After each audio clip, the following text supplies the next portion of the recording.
Bonjour. Regardez tout autour de vous, avec les premières chaleurs, nous observons une multitude de fleurs. Le jaune est dominant grâce au pissenlit. Penchez-vous sur un pied et observez-le. Notez que le pied est légèrement décentré et s'ouvre plus sur la droite. Toutes les feuilles et les fleurs partent d'un point central et s'ouvrent vers l'extérieur. Ils prennent la forme d'arcs de cercle plus ou moins courbes. Ensemble, ils forment une coupelle. Sur le pied, il y a une fleur en pleine maturité, une fleur très fanée et une fleur en bouton. De près, la fleur en pleine maturité a une belle épaisseur de pétales jaunes. Je les vois qui s'articulent autour d'un point central au niveau du calice et je remarque qu'elles sont posées en strates. Une première strate au centre avec des pétales non formés, tous orientés vers le ciel et très fins. Une deuxième avec des pétales en cours de formation qui prennent une direction à l'horizontale, une troisième avec des pétales très épanouis dont certains retombent vers le sol. Les pétales épanouis ont une extrémité plate.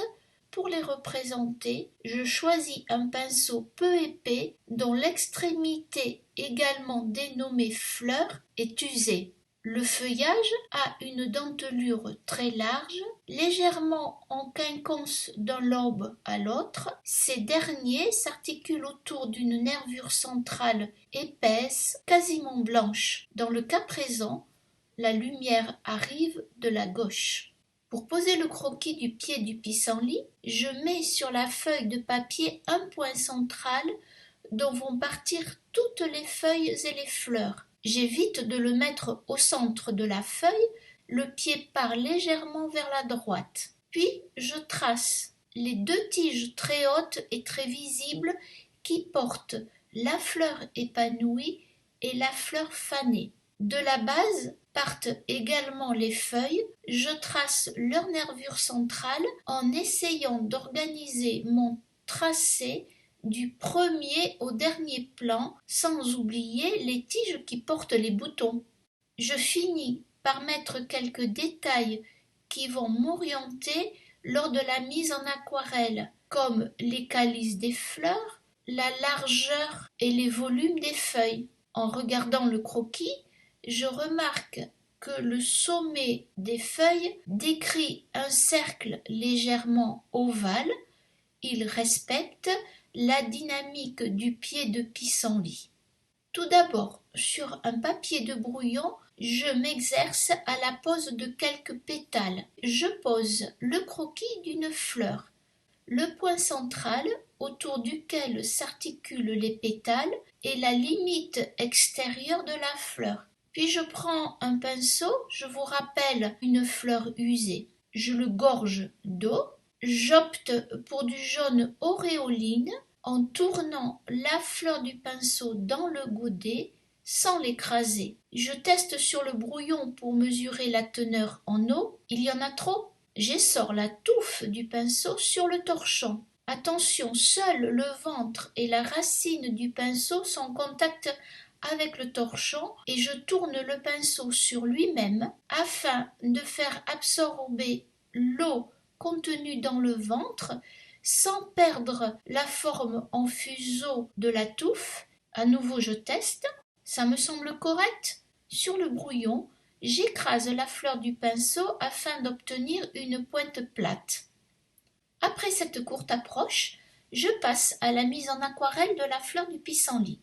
Je pose les pétales de la strate épanouie et avant qu'ils ne sèchent, je mets quelques touches d'eau propre sur l'extrémité centrale pour créer un jeu de nuances et je laisse sécher. Pendant ce temps-là, je mets en profit pour poser les pétales de la fleur fanée.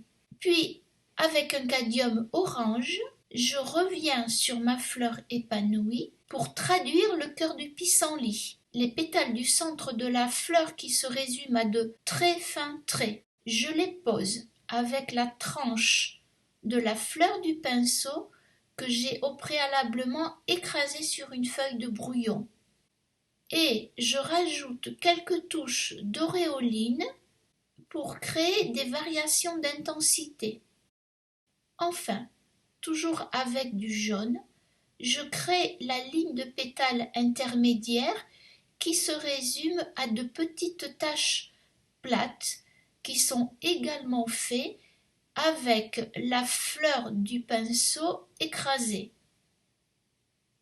Et avec le cadmium orange, je renforce le volume des pétales épanouis. Je fais de même avec la fleur fanée.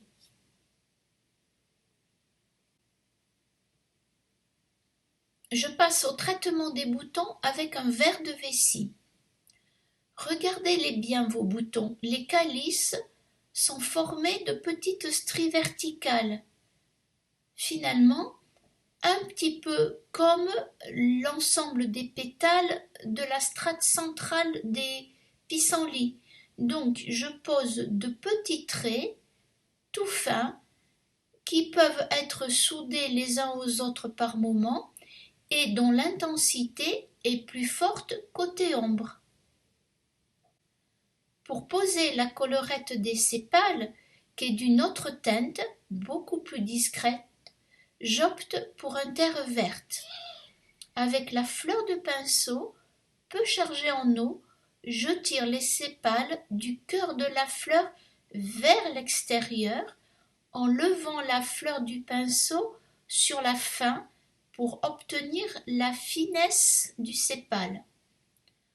Je fais très attention à ne pas lier les sépales au calice. Et finalement, laisser un léger filet de papier blanc entre deux est encore mieux. Je passe au traitement des feuilles en reprenant du verre de vessie. Il demande moins de précision tout en respectant le type de dentelure des feuilles et en laissant les nervures blanches. Pour cela, j'écrase plus la touffe du pinceau pour obtenir quelques aplats. Je commence par les feuilles de premier plan, puis de second, et ainsi de suite. Entre chaque feuille, je laisse une bordure de papier blanc, tout comme je laisse la nervure centrale blanche. Je construis chaque feuille en deux temps, le lobe de premier plan, puis celui de second plan. Il y en a toujours un qui a plus d'intensité que l'autre, alors j'en tiens compte. Et surtout, je n'oublie pas de regarder le pied de pissenlit. En dernier, dans les espaces laissés libres, je pose les tiges. Elles sont plus jeunes que les feuilles avec une extrémité foncée à l'approche du calice des fleurs. Aussi, j'opte pour le verre de vessie que je mélange à du jaune auréoline. Et pour la partie qui va aller en fonçant, je rajouterai une pointe d'orange cadmium. Pour monter les tiges, je reste sobre en eau. Et comme pour les pétales, je les tire avec la tranche aplatie de la fleur du pinceau. Pour finir, je rajoute des pointes de bleu indigo sur les parties ombrées du pied du pissenlit, sur le côté ombré des tiges comme des feuilles, sur les sépales qui sont à l'ombre ou sur le côté ombré des calices. Je mets une petite pointe de bleu indigo sur la partie ombrée des pétales de la fleur. En réalisant l'atelier, je m'aperçois que le pied du pissenlit semble flotter sur la feuille. Et oui, j'ai oublié l'ombre portée sur le sol, donc je m'empresse de la rajouter. J'en profite pour vous rappeler que l'ombre portée reprend la forme qui est projetée par le soleil sur le sol. Plus on s'éloigne du point de touche, ici le centre du pied de pissenlit, plus l'ombre perd en tonalité et en précision. Pour réaliser cet atelier, ne choisissez pas un énorme pied de pissenlit afin de ne pas vous perdre dans la masse de fleurs et de feuilles. Bel atelier printanier, à bientôt!